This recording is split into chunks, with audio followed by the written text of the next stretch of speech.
Oke,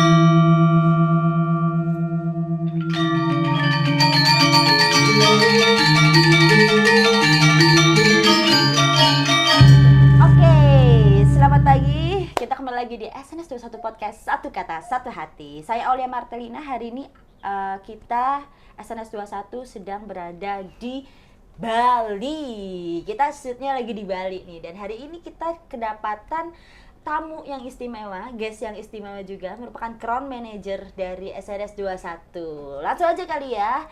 Selamat datang Pak Komang, ya kan? Selamat datang Mbak Ama di Bali. Bagaimana Mbak Ama datang ke Bali? Sehat ya? Luar biasa sekali Pak. Yeah. Bali cerah selalu, vibes-nya enak sekali. Pak Komang juga hari ini aman lah ya, sehat ya Pak ya? Sehat, alhamdulillah. Astung kare. Astung karya. Okay. Nah, hari ini kita akan membahas terkait Pak Komang dan prosesnya nih. Kita juga akan membahas tentang SNS 21 di mata Pak Komang dan proses yang sudah dijalankan oleh Pak Komang di SNS 21 ini. Sebelum kita jauh, mungkin saya ingin menanyakan terkait belakang nih. Siapa sih Pak Komang? Sebelum bergabung di SNS 21 siapa sih? Apa saja yang sudah dilakukan Pak Komang sampai akhirnya yakin berbisnis di SNS 21 ini? Oke. Terima kasih para penonton semuanya. Ini berhadapan dengan host yang luar biasa ini, jadi deg-degan saya. Semoga. Minum dulu Pak kalau deg-degan. Ya, nanti minum. Nanti aja. Saya Komang Sudiarte, memang di awal sebelum menggarap bisnis MLM SN21, seorang orang kampus lah, biasa. Iya, anak kampus. Saya selesai di Universitas Udayana sebagai teknik elektro. ST berarti ya Pak ya? Oke, sarjana teknik. Tetapi di awal, kita kan semua punya impian dan lain sebagainya. Ingin menjadi seorang wirausasaha atau tapi masuknya teknik pengusaha. elektro ya? Teknik elektro zaman itu, kan? Nah, dimulai dari saya pernah menjadi employee. Tahun 95 sampai tahun 2001. Oke, berarti 6 tahun itu ya? 6 tahun saja sebagai karyawan. Nah, tetapi di sela-sela menjadi karyawan, ya niat bisnis sudah ada sih. Samping itu instalasi listrik, garap, sampai membuat wartel, sampai 10. Nah, sudah begitu, di tahun 2001 saya resign. Saya memulai bisnis sebagai business owner atau sebagai wirausaha. Berarti tahun 2001 itu sudah mengenal networking ya? Iya. Networking. Pertama kali itu ada udah berapa perusahaan nih sampai sebelum bertemu SNS nih? Nah, kalau sebelum ketemu SNS, di saat saya memiliki 10 wartel itu dengan 28 karyawan, waktu itu pernah mengenal satu yang namanya salah satu. Nah, di sana saya mengalami proses pembelajaran tentang network marketing atau MLM. Pembelajarannya sangat luar biasa. Dan yang luar biasa juga, saya pernah di training oleh perusahaan saya, yaitu PT Sentralindo Pancasakti. Pada saat tahun 2000 itu yang namanya sales marketing. 2000. Nah, pada saat itulah saya memberanikan diri untuk menjadi wirausaha. Karena cara-caranya sales marketing di sebuah bisnis itu sudah kayaknya kok mampu itu melakukan. Menarik sekali dunia bisnis. Berarti setelah mengenal sales marketing ini, setelah mengenal sales marketing, akhirnya terjun di bidang networking ya, berarti ya, di bidang networking kan banyak nih stigma-stigma para masyarakat terkait MLM ataupun bisnis networking ini. Betul. Jadi kayak takut Pak, banyak yang kayak takut dibohongin nih, takut nanti ditinggal, udah kayak pacar aja ditinggal atau dibohongin. Iya, jadi kayak hampa tiba-tiba langsung drop gitu dan sebagainya. Apa sih yang membuat Pak Komang yakin nih terhadap networking ini, apalagi merupakan dari 2001 ya sampai akhirnya bertemu SNS tahun 2012 ya? 2016 saya ketemu. 2016 itu. Baru. Kan prosesnya panjang. Apa sih yang membuat Pak Komang yakin nih terkait bisnis networking ini? Nah, kalau melihat sesuatu, saya itu biasanya analisa secara logis, bukan secara emosional. Berarti konservasi dulu ya Pak? Konservasi. tidak serta-merta kita mengeluarkan emosi langsung oke. Tetapi saya beberapa analisa, saya lakukan beberapa analisa. Saya tidak mudah mengambil satu bisnis, apalagi yang namanya network, atau apalagi namanya MLM. Sangat-sangat, karena kita bertanggung jawab nantinya kepada orang yang kita ajak. Ya, betul nggak? Jangan karena salah, karena jangan sampai salah pilih, tetapi mengorbankan atau merugikan orang lain. Nah, di sanalah saya harus memilih network marketing atau MLM yang menurut kriteria analisa saya itu masuk. Nah, berarti contohnya ada poin-poinnya nih ya, Pak? Ada poin-poinnya. Nah, sekarang ini kan kita harus punya konsep dulu. Ya, apa sih, bagaimana sih yang kita harapkan? Termasuk juga bisnis MLM yang seperti apa. Nah, kalau saya punya beberapa kriteria untuk memilih MLM yang baik dan benar. Nah, berarti ada ininya ya, ada kayak milih pasangan ya, Pak? Ada kriteria.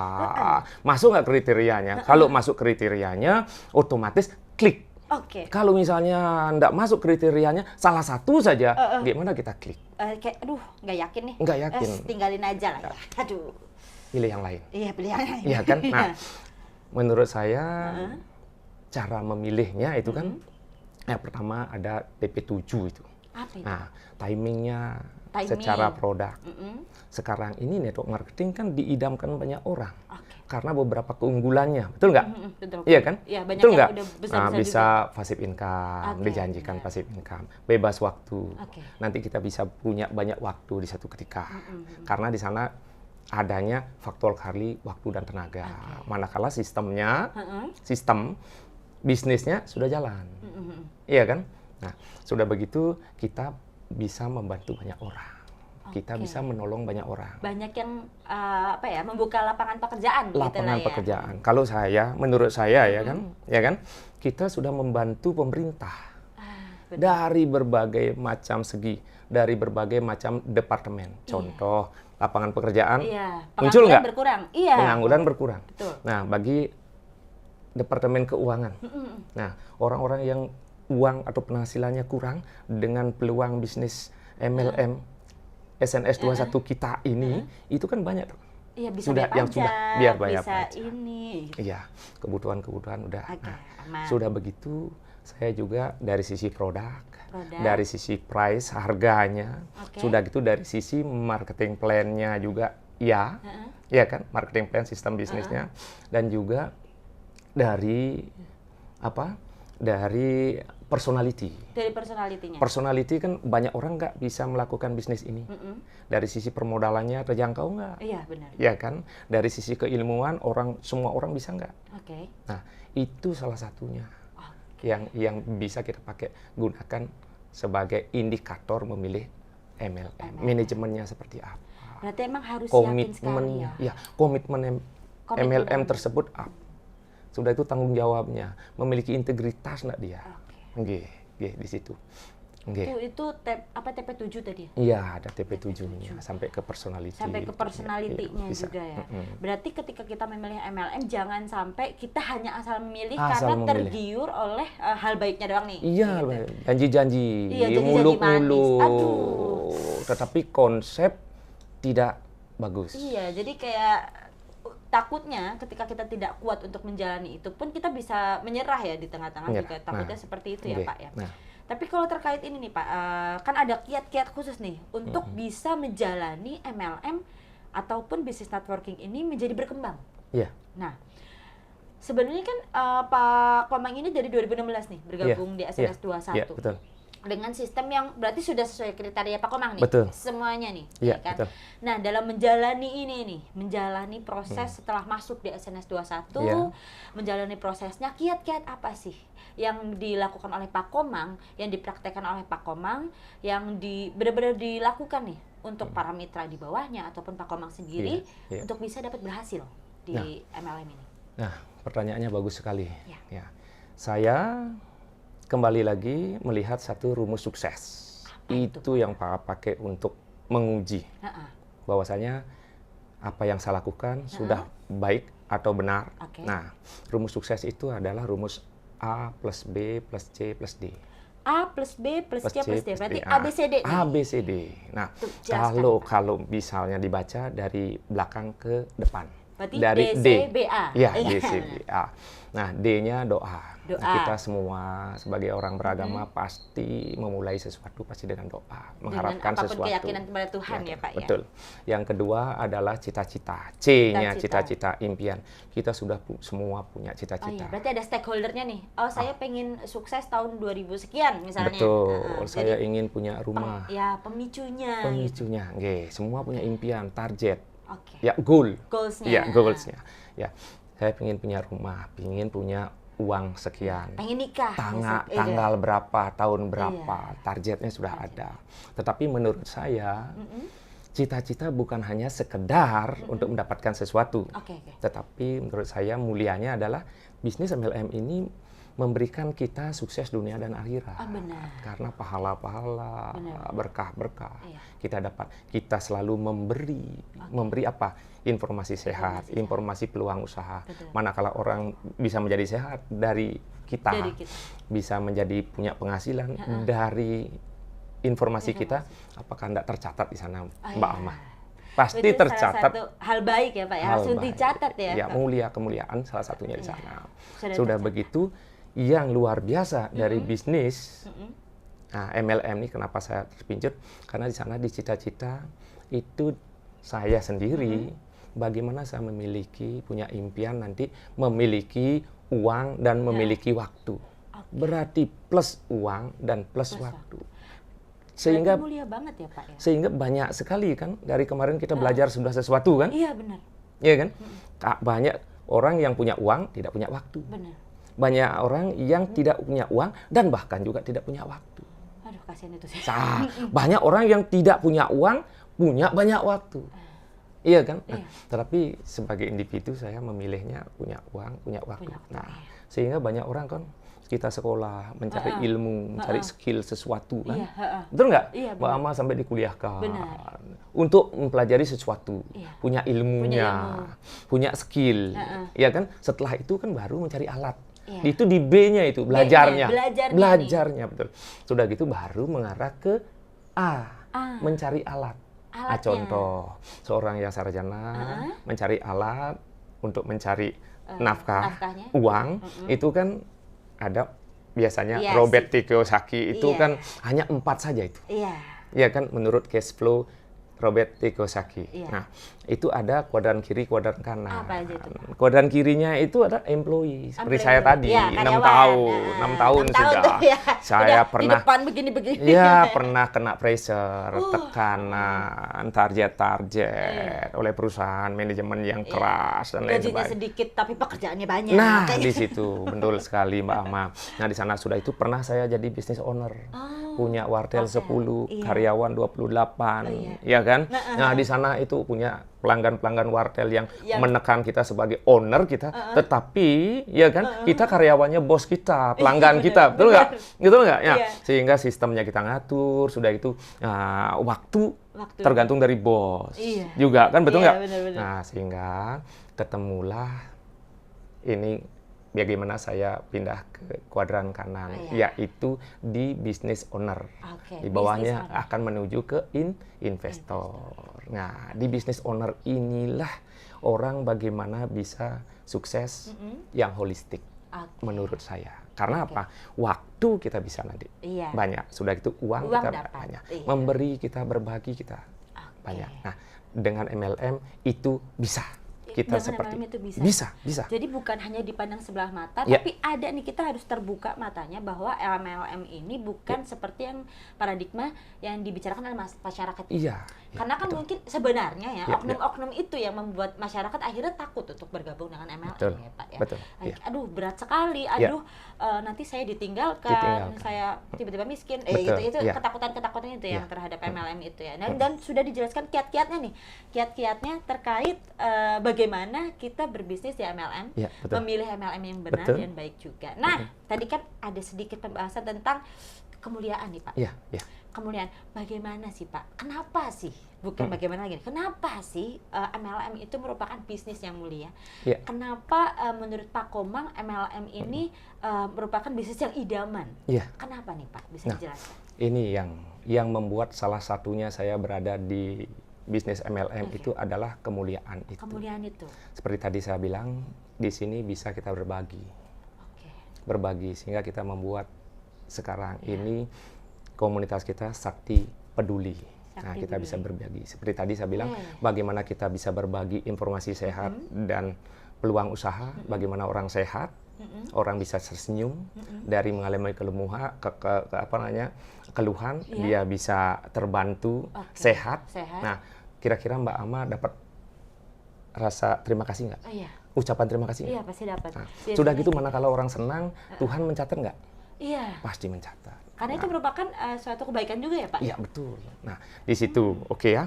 Sudah gitu yang kedua, Pak Ama, bagaimana kita memberi informasi peluang usaha di sini kan bisa.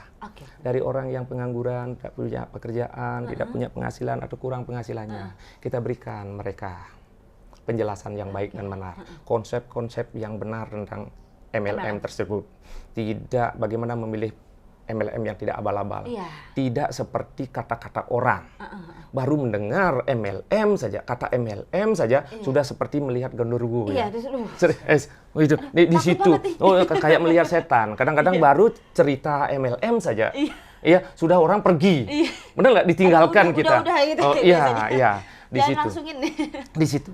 Nah, manakala orang yang tadinya mau tambahan penghasilan, dia dapatkan penghasilan, dapat terima kasih lagi nggak? Iya, benar. Dapat terima kasih lagi loh. Apalagi tercatat hasilnya nyata ya Pak? Hasilnya nyata. Tercatat lagi nggak? Tercatat. Pak. Nah, itu kemuliaan itu. Kemuliaan. Ya, sehingga saya punya prinsip, nah dengan MLM kita bisa mendapatkan sesuatu di dunia dan akhirat.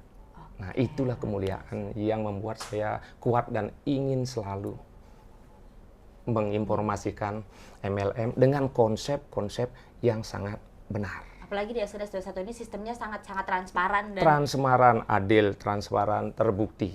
Oke, mantap. Nah, kan sehingga orang yang negatif melihat MLM, ya kan, di luaran sana tapi di luar SNS, di luaran sana kita kasih pembelajaran. Yang penting mereka atau kita mau rendah diri untuk belajar, ingin tahu hal-hal yang benar, tidak mendengarkan dari orang-orang yang gagal, yang selalu negatif, gitu kan, ya kan, yang baru tahu kulit-kulitnya saja, tapi dalemannya mereka belum tahu gitu, Mbak Biar Ama. itu pembangunan personal juga ya Pak Nat ya, building soft juga di situ, jadi kayak ada yang menarik dan lain-lain juga ya. Iya. Nah, nanti mungkin ada penjelasan yang lebih rinci lagi nih terkait personalnya ya. Tadi kan kita udah jelaskan secara employee-nya, terus perusahaan ya, perusahaan, secara business owner, secara sistem, secara kiat-kiat dan lainnya. Nah, kita bakalan nanti ada pembahasan lagi di part 2 nih. Mungkin bisa jelaskan ini apa nih yang mau dijelaskan nih? Oke, bagaimana kita memiliki konsep, ya kan, konsep diri tentunya. Ya, konsep diri itu adalah personalnya.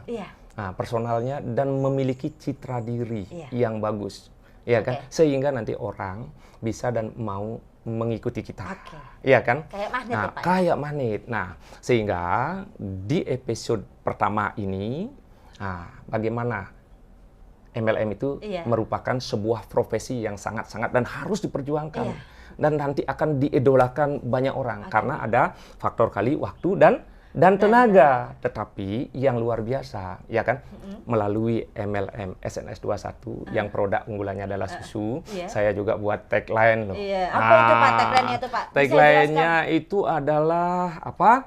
Easy, simple, it's meal, mudah, sederhana, hanya susu. Produk kebutuhan, produk yang tidak bisa dihindari oleh siapapun. Kira-kira siapa yang bisa menghindari susu? Tidak ada kan? Sehingga bisnis besar nggak? Bisnis besar nih. Saya menganggap bisnis SNS 21 dengan susu Profit sebagai produk unggulan ini bisnis big sangat besar. Karena apa? Pasar kita semua orang dari Sabang sampai Merauke tanpa batas. Kita bisa sales, marketing. Benar banget. Nah, kalau penonton tertarik dengan MLM, profesi ingin mengetahui cara, bahwasanya menurut saya berjanji bahwasanya melalui profesi MLM ini kita akan sebagai magnet uang dan magnet orang. Itu akan saya bahas di episode yang kedua, part 2-nya. Oke, luar biasa sekali. Nanti kita akan ngobrol lagi sama Pak Komang terkait part 2-nya nih, ya kan? Kita tutup dulu nih. Nanti kita bakalan ketemu lagi di episode kedua. Tips and Trik-triknya 5 langkah untuk sukses sebagai magnet uang dan magnet orang. Oke, luar biasa. Oke, terima kasih, untuk pertama Mbak kita tutup dulu nih, Pak. Nanti kita bakal lanjut lagi. Saya Aulia Rahma dan juga ada saya Komang Sudiarte. Yes, kita bakal ketemu lagi di part 2. See you At the top. Satu kata, satu hati.